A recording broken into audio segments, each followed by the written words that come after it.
Good morning.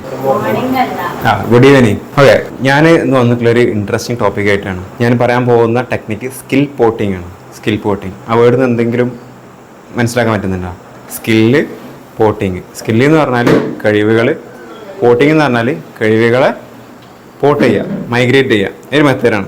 എന്ന് വെച്ചാൽ നമുക്കൊക്കെ ഒരുപാട് ഹൈ ഇൻകം സ്കില്ല് ഉണ്ടാവണം എന്ന് ആഗ്രഹമുണ്ട് അല്ലേ? ഭയങ്കര ഇപ്പോൾ ജെനുവിൻ്റെ കേസിലാണെന്നുണ്ടെങ്കിൽ പ്രോഗ്രാമിംഗ് സ്കില്ല് വേണമെന്നുണ്ട്, അതിന് ഹൈ ഇൻകം സ്കില്ലാണ്. മിന്നുവിൻ്റെ കേസിലാണെന്നുണ്ടെങ്കിൽ പബ്ലിക് സ്പീക്കിംഗ് സ്കില്ല് വേണമെന്നുണ്ട്. നുവിൻ്റെ കേസിലാണെന്നുണ്ടെങ്കിൽ പാട്ട് പാടാനുള്ള കഴിവാണെന്നുണ്ട്. ഫിദുവിൻ്റെ കേസിലാണെന്നുണ്ടെങ്കിൽ ഇംഗ്ലീഷ് പഠിക്കണം അതിൽ എക്സ്പേർട്ട് ആവണം എന്നുള്ളൊരു ആഗ്രഹമുണ്ട്. അതേപോലെ തന്നെ വേറെ കുറേ ആഗ്രഹങ്ങളുണ്ട് എല്ലാവർക്കും. പക്ഷേ അതൊക്കെ ഹൈ ഇൻകം സ്കില്ല് നമുക്ക് നേടിയെടുത്താൽ നമുക്ക് പൈസ ഉണ്ടാക്കാം എന്നുള്ളതാണ്.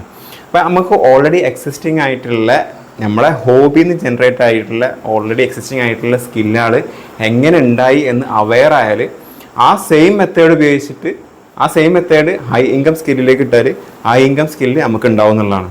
അപ്പം നമ്മളെല്ലാവരും പ്രൗഡായിട്ട് കരുതുന്ന, നമ്മളെല്ലാവരും പ്രൗഡായിട്ട് നമ്മൾ സ്വയം അഭിമാനിക്കുന്ന നമ്മളൊരു സ്കില്ലുണ്ടാവും ഇല്ലേ? നമ്മൾ സ്വയം അഭിമാനിക്കുന്ന ഒരു സ്കില്ലുണ്ടാവും നമുക്ക്. ഇപ്പോൾ ജെറിൻ്റെ കേസിലാണ് എന്താണ് സ്വയം അഭിമാനിക്കുന്നൊരു സ്കില്ല് എന്ന് പറഞ്ഞാൽ എഡിറ്റിംഗ്. പക്ഷെ അതൊരു ഫുട്ബോളാണോ എഡിറ്റിംഗ് ആണോ നിങ്ങൾ അഭിമാനിക്കുന്ന ഒരു സ്കില്ല്? ഫുട്ബോൾ. രണ്ടും. അതിൽ ഏറ്റവും കൂടുതൽ അഭിമാനം ഏതാണ്? ഏതിൽ ഏറ്റവും കൂടുതൽ സ്കിൽഫുൾ ആയിട്ടുള്ളത്? ഫുട്ബോൾ. ഫിദുവിൻ്റെ കേസിലാണെന്നുണ്ടെങ്കിൽ ഫിദു അഭിമാനിക്കുന്ന ഒരു സ്കില്ലിൻ്റെ പേര് പറഞ്ഞാണ്. അതിൽ പ്രൗഡാണ് ഞാനതിൽ പെർഫെക്റ്റ് ആണ്.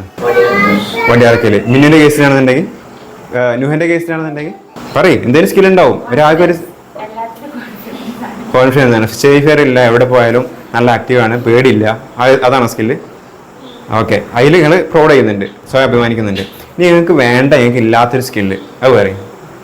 ജെല്ലു പറയും അതൊക്കെ ആവശ്യമുണ്ട്. ആ സ്കിൽ ഉണ്ടായിരുന്നെങ്കിൽ നന്നായെന്ന് ആഗ്രഹമുണ്ട് എനിക്ക്. അങ്ങനത്തെ ഒരു സ്കില്ല് പറയും. ഫേസ് ചെയ്യാനുള്ള കഴിവ്, അതായത് സംസാരിക്കാനും ആക്റ്റീവായിട്ട് സംസാരിക്കാനുള്ള കഴിവ്. ഫിദുവിൻ്റെ കേസിൽ, മിന്നുയുടെ കേസിൽ കോൺഫിഡൻസ്, സംസാരിക്കാനുള്ള കഴിവ്. അതുപോലെ നുഹൻ്റെ കേസിൽ എല്ലാം തിരഞ്ഞിരിക്കുകയാണോ നുഹ? പറയണം എന്തെങ്കിലും ഒരു ആഗ്രഹമുള്ളൊരു സ്കില്ലുണ്ടോ? അല്ലെങ്കിൽ ബിസിനസ് ഡെവലപ്പ് ചെയ്യാൻ, അല്ലെങ്കിൽ ഒരു പൈസ ഉണ്ടാക്കാനുള്ള സ്കില്ല്, അല്ലെങ്കിൽ നിങ്ങൾക്ക് ആഗ്രഹമുള്ളൊരു സ്കില്ലിൻ്റെ പേര് പറയും. സിമ്പിൾ. നിങ്ങൾക്ക് എനിക്ക് ഉണ്ടായിരുന്നെങ്കിൽ നന്നായെന്ന് ആഗ്രഹിക്കുന്ന ഒരു സ്കില്ലിൻ്റെ പേര് പറയും. ഉണ്ടാവും. ഇംഗ്ലീഷിൽ ലാംഗ്വേജ് പ്രൊഫിഷ്യൻസി സ്കില്ല്. അപ്പോൾ ഞാൻ പറയാൻ പോകുന്നത് നമ്മളുള്ള സ്കില്ല് അഭിമാനിക്കുന്നുണ്ടല്ലോ, ആ സ്കില്ല് എങ്ങനെ ഡെവലപ്പ് ആയി എന്ന് പറഞ്ഞാൽ ആ സെയിം മെത്തേഡ് ഡെവലപ്പ് ആവാനുള്ള മെത്തേഡ് മനസ്സിലായാൽ നമുക്ക് വേണ്ട സ്കില്ലിലേക്ക് പോർട്ട് ചെയ്യാൻ പറ്റും. പോർട്ട് ചെയ്തിട്ട് അതിൽ സ്കിൽഫുൾ ആവാൻ പറ്റും, എക്സ്പെർട്ട് ആവാൻ പറ്റും എന്നുള്ളതാണ്. അപ്പോൾ നമുക്ക് ഉള്ളൊരു സ്കില്ല്, എൻ്റെ ഒരു എക്സാമ്പിൾ വെച്ചിട്ട് ഞാൻ പറഞ്ഞുതരാം. ഞാൻ അഭിമാനിക്കുന്ന ഒരു സ്കില്ലാണ് ഫുട്ബോൾ സ്കില്ല് എന്ന് പറയുന്നത്. നമുക്ക് ഉള്ളൊരു സ്കില്ല് എങ്ങനെ ഈവൻ സ്റ്റാർട്ടായി എങ്ങനെ ഉണ്ടാവാൻ തുടങ്ങി എന്ന് മനസ്സിലായാൽ പുതിയൊരു സ്കില്ല് ഉണ്ടാക്കാൻ തുടങ്ങാൻ കഴിയും. അതിലെങ്ങനെ എക്സ്പേർട്ട് ആയെന്ന് മനസ്സിലായാൽ, ഡീപ്പായിട്ട് മനസ്സിലായാൽ ഒരു പുതിയ സ്കില്ല് എങ്ങനെ എക്സ്പേർട്ട് ആവാന്നുള്ള കാര്യത്തിൽ ഡീപ്പായിട്ട് നമുക്ക് അത് ചെയ്യാൻ പറ്റും. അപ്പോൾ ഫുട്ബോളിൻ്റെ കേസിലാണെന്നുണ്ടെങ്കിൽ ഇപ്പോൾ ഒരാൾ ഈവൻ സ്റ്റാർട്ട് ചെയ്യണമല്ലോ തുടങ്ങണമെന്നുണ്ടെങ്കിൽ ഒരു ആക്ടിവിറ്റി, നമ്മൾ സ്കിൽഫുൾ ആയിട്ടുള്ള ഒരു കാര്യം, ഒരു സ്കില്ലാണെന്നുണ്ടെങ്കിൽ അത് ഈവൻ സ്റ്റാർട്ട് ചെയ്യണം. മനസ്സിലായോ? സ്റ്റാർട്ട് ചെയ്യണമെന്നുണ്ടെങ്കിൽ നമ്മൾ നിരന്തരം ഒരു ബിഹേവിയർ ഉണ്ടാവണമെന്നുണ്ടെങ്കിൽ നമ്മൾ കാണുന്ന കാര്യങ്ങളും കേൾക്കുന്ന കാര്യങ്ങളും കൂടുതൽ ചെയ്യാനുള്ള ടെൻഡൻസി ഉണ്ട്. ഞാൻ ഇപ്പോൾ ഫുട്ബോൾ കളിക്കുന്ന ഒരു ഫീൽഡിൻ്റെ ഇടയിൽ കൂടെ ഡെയിലി സ്കൂളിലേക്ക് നടന്നു പോകണം ചോദിച്ചോളി. അപ്പോൾ ഇന്ന് ഞാൻ ഫുട്ബോൾ കളിക്കുന്നത് കാണുമ്പോൾ അതൊന്ന് ചെയ്ത് നോക്കാം എന്നൊരു ടെൻഡൻസി ഉണ്ടാവും. അങ്ങനെ ചെയ്ത് നോക്കാനുള്ള ടെൻഡൻസിയിൽ ഒരു ദിവസം ഞാൻ രണ്ടും കളിപ്പിച്ചിട്ടാണ് ഫുട്ബോൾ കളിക്കാൻ പോവാണ്. ഫുട്ബോൾ കളിച്ചു, അതിന് ഒരു 2 ഗോളൊക്കെ കിട്ടി ഞാൻ അന്ന്, അല്ലെങ്കിൽ 4 പേരെ കട്ടൊക്കെ ചെയ്ത്. ഒരു സംതൃപ്തി കിട്ടി, ഒരു ഫെയിം കിട്ടി, ഒരു ഡോപ്പമൈൻ റൈസ് കിട്ടി, ഒരു സന്തോഷം കിട്ടി. അങ്ങനെ സന്തോഷം കിട്ടിയാൽ ഞാൻ റിപ്പീറ്റ് ചെയ്യാനുള്ള ചാൻസ് വളരെ കൂടുതലാണ്. പിറ്റേ ദിവസം പോയി കളിക്കാനുള്ള ചാൻസ് കൂടുതലാണ്. അന്ന് ഫുൾ ഡെസ്പാണെന്നുണ്ടെങ്കിൽ, അല്ലെങ്കിൽ ഒന്ന് വീണു, അല്ലെങ്കിൽ എന്നെ കട്ട് ചെയ്തിട്ട് കുറേ ആൾക്കാർ നൻപൊക്കെ ചെയ്ത് പോയി, ഫുൾ ഡിസപ്പോയിൻമെൻ്റ് ആണെന്നുണ്ടെങ്കിൽ റിപ്പീറ്റ് ചെയ്യാനുള്ള ചാൻസ് വളരെ കുറവാണ്. അങ്ങനെ പിന്നെ റിപ്പീറ്റ്. അപ്പോൾ ആദ്യത്തെ ദിവസം ഒരു സംതൃപ്തി കിട്ടിയാൽ പിന്നെ റിപ്പീറ്റ് ചെയ്യും. പിന്നെയാണ് അറ്റോമിക് ഹാബിറ്റ്സിൽ ഒരു ഹാബിറ്റ് ബിൽഡ് ചെയ്യാനുള്ള 4 ഫ്രെയിം വർക്കാണ് അപ്ലൈ ആവുക. ആ ഫ്രെയിം വർക്കാണ് ആദ്യം ഓർമ്മ ആവുക, ഒരു കാര്യത്തിൻ്റെ ഓർമ്മ ആവണം. പിന്നെ അത് അട്രാക്റ്റീവ് ആവണം, അത് ചെയ്യാനുള്ള അട്രാക്റ്റീവ്നെസ് ഉണ്ടാവണം. മൂന്നാമത്തേത് ചെയ്യാൻ എളുപ്പമാവണം. നാലാമത്തേതിൽ സംതൃപ്തി ആവണം, ചെയ്ത സംതൃപ്തി ആവണം. ഈ 4 കാര്യങ്ങൾ ഉണ്ടെന്നുണ്ടെങ്കിൽ ഏത് ഹാബിറ്റും ബിൽഡാവും, അതിൽ കൂടെ എക്സ്പെർട്ടൈസ് ബിൽഡാകാൻ കഴിയും, ഒരു സ്കിൽഫുൾ പേഴ്സണാലിറ്റി ആവാൻ കഴിയും. അപ്പോൾ ഈ ഫുട്ബോളിൻ്റെ കേസിലാണെന്നുണ്ടെങ്കിൽ, പക്ഷെ ഞാൻ പറയുന്നത് റിയാലിറ്റിയാണ്. ഒരാൾ എങ്ങനെ സ്കിൽഫുൾ ആയി എന്നുള്ളതിൻ്റെ റിയാലിറ്റിയാണ്. ഇതുകൊണ്ടാണ് സ്കിൽഫുൾ ആയത്. ഈ ഫ്രെയിം വർക്ക് കറക്റ്റായിട്ട് വർക്ക് ആയതുകൊണ്ടാണ് സ്കില്ലായത്. അത് നമുക്ക് വേണ്ട ഫ്രെയിം വർക്കിലേക്ക് ഇട്ട് കൊടുത്താൽ അതിന് നമുക്ക് സ്കിൽഫുൾ ആവും. ഒരു ഹൈ ഇൻകം ജനറേറ്റിംഗ് സ്കില്ലാണെന്നുണ്ടെങ്കിൽ നമുക്ക് ഹൈ ഇൻകം ജനറേറ്റ് ചെയ്യാനുള്ള പൊട്ടൻഷ്യൽ ഉണ്ടാവുന്നതാണ്. Very beneficial. ഇത് കറക്റ്റ് മനസ്സിലായി ഇതിന് ഇട്ട് കൊടുത്താൽ ഇത് നല്ല സമ്പാദിക്കാൻ പറ്റും ഭാവിയിൽ. അതാ ഞാൻ പറയണത്. ഓക്കെയാണോ? അപ്പോൾ ഫുട്ബോൾ രണ്ടാമത്തെ ദിവസം മുതൽ ഫുട്ബോൾ എപ്പോഴും ഓർമ്മ വേണം. അപ്പോൾ ഫുട്ബോൾ എപ്പോഴും കളിക്കുന്നത് കാണണം. അല്ലാന്നുണ്ടെങ്കിൽ മൊബൈൽസിൽ ഫുട്ബോൾ കളിക്കുന്ന റീൽസ് കാണണം. അത് ഓർമ്മ ആവുമ്പോൾ അവിടെ കളി നടക്കുന്നുണ്ടെങ്കിൽ സ്പോട്ടിൽ നമുക്ക് പോവാം. അപ്പോൾ ഡെയിലി ഓർമ്മയാൽ കളിക്കും. അതൊന്നാമത്തെ. ഓർമ്മയാൽ മാത്രം പോരാ, അത് അട്രാക്റ്റീവ് ആണ്. അപ്പോൾ ഇന്നലെ എത്ര ഗോൾ ടു എത്ര സംതൃപ്തി കിട്ടി, അത് ഇന്നത്തെ അട്രാക്റ്റീവ്നെസ്സിനെ ഡിപ്പെൻഡ് ചെയ്യും, സ്വാധീനിക്കും. ഇപ്പോൾ ഇന്നലെ ഡെസ്പാണെന്നുണ്ടെങ്കിൽ ഇന്ന് അട്രാക്റ്റീവ്നെസ് കുറവായിരിക്കും. ഇന്നലെ കുറേ ഗോൾ ഇട്ടിട്ട് സംതൃപ്തി കിട്ടിയെന്നുണ്ടെങ്കിൽ ഇന്ന് അട്രാക്റ്റീവ് ആയിരിക്കും. അട്രാക്റ്റീവ് ആയാൽ മാത്രം പോരാ. ഇപ്പോൾ ഫുട്ബോൾ കളിക്കുന്ന ഗ്രൗണ്ട് ഇവിടുന്ന് ഒരു 10 കിലോമീറ്റർ അകലെയാണ്. അത് ചെയ്യാൻ ബുദ്ധിമുട്ടാണ്, ചെയ്യാൻ എളുപ്പമായിരിക്കും. ഇപ്പോൾ തൊട്ടടുത്ത ഗ്രൗണ്ട് ഉണ്ടെന്നുണ്ടെങ്കിൽ വളരെ എളുപ്പമായിരിക്കും അവിടെ എത്താൻ കഴിയും. അപ്പോൾ എത്രത്തോളം ഈസിയാണ് എന്നതും ഈ ഹാബിറ്റ് ബിൽഡ് ചെയ്യുന്നതിനെ സ്വാധീനിക്കും. അവസാനത്തെ സംതൃപ്തി, എല്ലാ ദിവസവും സംതൃപ്തിയോടുകൂടി അവസാനിച്ചാൽ അതൊരു ഹാബിറ്റാവും. ഹാബിറ്റായാൽ അതിൽ നമ്മൾ സ്കിൽഫുൾ ആയിട്ട് പിന്നെ എക്സ്പേർട്ടായി മാറും. ഡെയിലി ചെയ്യാണ്. എക്സ്പേർട്ട് ആകുമ്പോൾ നമ്മൾ ഐഡൻറ്റിറ്റി ആവും.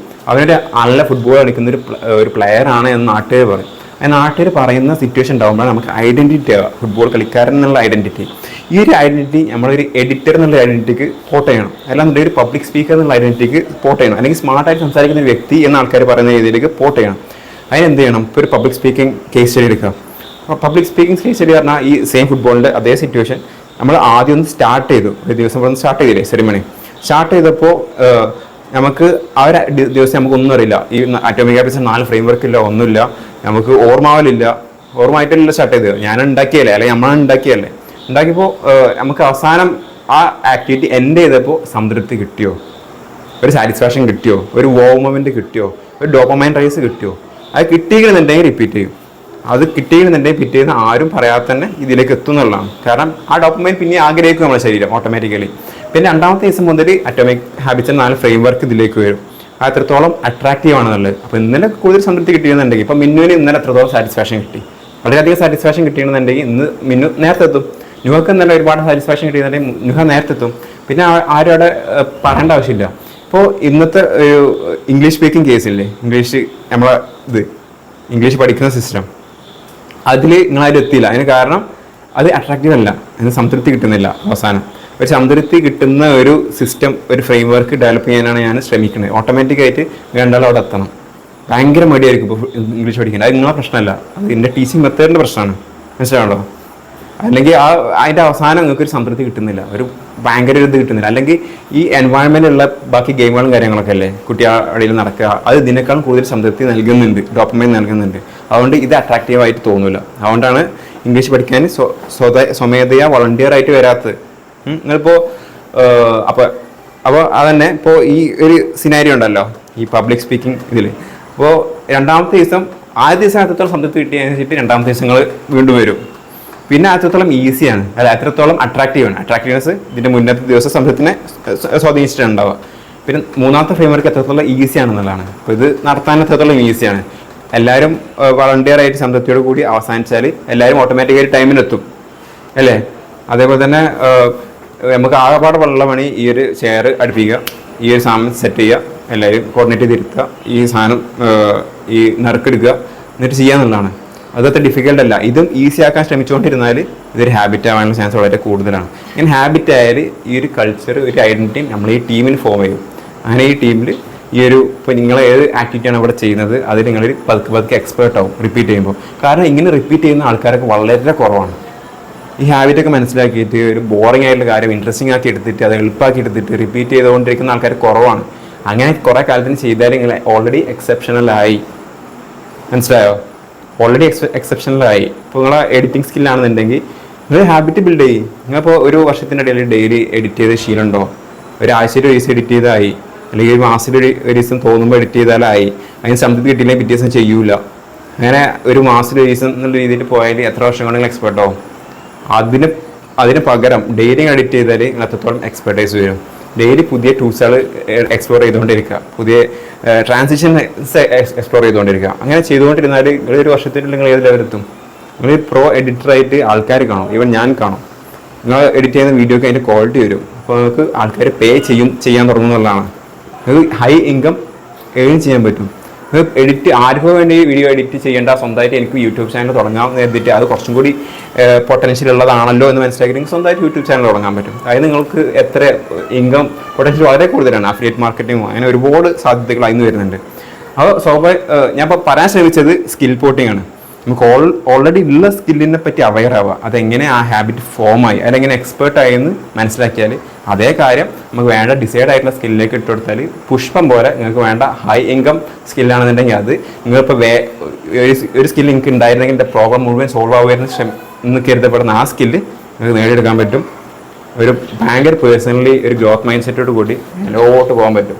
ഒരു എക്സ്പെൻഷ്യൽ ഗ്രോത്താണ് ഉണ്ടാവുക, അതിൽ ലീനിയർ അല്ല. അപ്പോൾ ഇത്രയാണ് ഇന്നത്തെ ടോപ്പിക്ക്. ഞാൻ വളരെയധികം മനസ്സിലാക്കാൻ പറ്റുന്ന, അല്ലെങ്കിൽ എനിക്ക് മനസ്സിലായിട്ടുണ്ടാവും ഞാൻ കരുതുന്നു. അതേപോലെ എൻഗേജിങ്ങും ആയിട്ടുണ്ടാവും എന്ന് കരുതുന്നു. നിങ്ങളെ ശ്രദ്ധ പോയിട്ടില്ല എന്നാണ് എനിക്ക് തോന്നുന്നത്. അപ്പോൾ ഇതിലെന്തെങ്കിലും ഡൗട്ട് ഉണ്ടെങ്കിൽ ചോദിക്കാം. ഞാൻ ഈ സ്പീച്ച് പ്രസൻറ്റ് ചെയ്യുന്നതിന് മുന്നേ ഞാനൊന്ന് പ്രിപ്പയർ ചെയ്തിരുന്നു. അതുകൊണ്ടാണ് കുറച്ചും കൂടി എഫിഷ്യൻ്റ് ആയിട്ട് നിങ്ങൾ ശ്രദ്ധ പിടിച്ച് നിങ്ങൾ ഇരുത്താൻ പറ്റുന്ന രൂപത്തിലേക്ക് സംസാരിക്കാൻ പറ്റിയത്. അപ്പോൾ നിങ്ങൾക്ക് ആ ഒരു സ്കില്ല് വേണമെന്നുണ്ടെങ്കിൽ ജസ്റ്റ് ഒന്ന് എഴുതി വെക്കുക, എന്തൊക്കെ പോയിൻ്റാണ് പറയുന്നത്, എങ്ങനെയാണ് കണക്ട് ചെയ്യുന്നത്, അവസാനം ഒരു എഫിഷ്യൻറ്റ് ഇൻഫ്ലുവൻസിങ് സ്പീച്ച് ഡെലിവറി ചെയ്യാൻ എനിക്ക് കഴിയുമോ എന്നുള്ളത് ഒന്ന് ട്രൈ ചെയ്താൽ ഒരു നല്ല സ്കില്ലാണത്. ആർക്കും അങ്ങനെ ഉണ്ടാവില്ല. 1000-ൽ കുറച്ച് പേർക്ക് മാത്രം ആ സ്കിൽ ഡെവലപ്പ് ചെയ്യുള്ളൂ. കാരണം ഇങ്ങനെ ഡെവലപ്പ് ചെയ്യണമെന്നുണ്ടെങ്കിൽ കുറച്ച് പണിയാണ്. അതിന് ഇരിക്കണം, സ്ക്രിപ്റ്റ് എഴുതണം, അല്ലെങ്കിൽ പോയിന്റുകൾ കണക്ട് ചെയ്യണം, അത് ഇൻഫർമേഷൻ വേണം, നോളജ് വേണം, ബുക്കുകൾ വായിക്കണം, അങ്ങനെ കുറേ സംഭവങ്ങളുണ്ട്. പക്ഷെ ചെയ്തു തുടങ്ങിയാൽ ഒരു പേഴ്സണൽ ഗ്രോത്തിൽ സാറ്റിസ്ഫാക്ഷൻ കിട്ടിയാൽ അതും റിപ്പീറ്റ് ആവും എന്നുള്ളതാണ്. പേഴ്സണലി നമ്മളിങ്ങനെ ഡെവലപ്പ് ആവുന്നത് ഇങ്ങനെ നമ്മൾ കാണാണ്, അല്ലെങ്കിൽ നമ്മൾ ബ്രാൻഡ് ഗ്രോ ആവുന്നത് കാണാണ്, അല്ലെങ്കിൽ നമ്മൾ ഡെവലപ്പ് ആവുന്നത് കാണാണ്. അത് അവെയർ ആവുകയാണെന്നുണ്ടെങ്കിൽ അതിനൊരു സാറ്റിസ്ഫാക്ഷൻ കിട്ടുകയാണെന്നുണ്ടെങ്കിൽ അതിൽ നമ്മൾ ഡെവലപ്പ് ആയിക്കൊണ്ടേയിരിക്കും, ഗ്രോത്ത് മൈൻഡ് സെറ്റിൽ പോകും, അല്ലെങ്കിൽ ഒരു ഫിക്സ്ഡ് മൈൻഡ് സെറ്റിലാണ് നമ്മൾ പോവാം. അപ്പോൾ എന്താ ഡൗട്ടുള്ളത്? മനസ്സിലായവർക്ക് ഡൗട്ട് ഉണ്ടാവും. നിങ്ങൾക്ക് ഡിസൈഡ് ആയിട്ടുള്ള സ്കില്ല് എങ്ങനെ ഡെവലപ്പ് ചെയ്യണം എന്നുള്ളത് കാര്യം മനസ്സിലായോ? ബിന്ദുവിന് മനസ്സിലായോ? നിങ്ങൾക്ക് മനസ്സിലായോ? ഫിദുവിന് മനസ്സിലായോ? അതായത് ഓൾറെഡി നിങ്ങൾ ഫയർ സ്റ്റാഫിൽ എക്സ്പേർട്ടായി, അതും 2 ആഴ്ച കൊണ്ടാണ് അത്ര ലെവൽക്കായത്. അതിനുള്ള കാരണം മനസ്സിലാക്കുക. എക്സാക്ട് മെത്തേഡ് നിങ്ങൾക്ക് വേണ്ട ഒരു സ്കില്ലിലേക്ക് ഇട്ടെടുത്താൽ സിമ്പിളായിട്ട് അതിലും അതേമാതിരി മുന്നോട്ട് പോകും. ഇതൊരു ശീലം ഉണ്ടാക്കിയെടുക്കാനുള്ളതാണ്. ശീലം ഉണ്ടാക്കി കഴിഞ്ഞാൽ പിന്നെ സാറ്റിസ്ഫാക്ഷനാണ് ഇതിന് ഡ്രൈവ് ചെയ്യുക. ഈസി അല്ലെങ്കിൽ നമ്മൾ ചെയ്യും, സാറ്റിസ്ഫാക്ഷൻ ഉണ്ടെങ്കിൽ ചെയ്തുകൊണ്ടിരിക്കും. ഹാബിറ്റ് ബിൽഡ് ചെയ്യണമെങ്കിൽ ഈസിയാണ്. റീഡിങ് ഹാബിറ്റ് ബോറിംഗ് ആണ്, ഈസി ആയാലേ ചെയ്യുള്ളൂ, ചെയ്ത് തുടങ്ങുള്ളൂ. ഹാബിറ്റ് ആയിക്കഴിഞ്ഞാൽ പിന്നെ ഹാബിറ്റ് നമ്മളെ മുന്നോട്ട് വലിച്ചുകൊണ്ട് കൊണ്ടുപോകും. പിന്നെ നമ്മൾ പണിയെടുക്കേണ്ട, ഹാബിറ്റ് നമ്മളെ പുഷ് ചെയ്യും. ഇപ്പോൾ നിങ്ങൾ ഒരു സ്കില്ല് ആഗ്രഹിക്കുന്ന സ്കില്ല് നിങ്ങൾക്ക് ഉണ്ടാവണില്ല എന്നുണ്ടെങ്കിൽ നിങ്ങൾ എന്ത് ആലോചിച്ചാൽ മതി? അറ്റോമിക് ഹാബിറ്റ്സിൻ്റെ ഈ 4 ഫ്രെയിംവർക്കില്ലേ, അതിൽ ഏതെങ്കിലും ഒന്ന് വർക്ക് ചെയ്യണില്ല എന്ന് മാത്രം ആലോചിച്ചാൽ മതി. അത് വർക്ക് ചെയ്യാൻ എപ്പോഴും ചോദിക്കുക, ഇന്ന് ഞാൻ ചെയ്തില്ലെങ്കിൽ, ഈ ഒരു ഹാബിറ്റ് ചെയ്തില്ലെങ്കിൽ, ഞാൻ ചെയ്യേണ്ട ഒരു ഹാബിറ്റായിരുന്നു, അന്ന് ചെയ്തില്ലെങ്കിൽ ആലോചിച്ച് നോക്കുക. അറ്റോമിക് ഹാബിറ്റ്സിൻ്റെ ഏത് ഫ്രെയിംവർക്കാണ് ഇവിടെ വർക്ക് ചെയ്യാതിരുന്നത് എന്നുള്ളത് ആലോചിച്ച് നോക്കുക. നിങ്ങൾക്ക് കറക്റ്റ് ഒരു സയൻറ്റിഫിക്കൽ ഡെഫിനിഷൻ കിട്ടും, ഒരു സൊല്യൂഷൻ കിട്ടും ആ ഒരു കാര്യത്തിന്.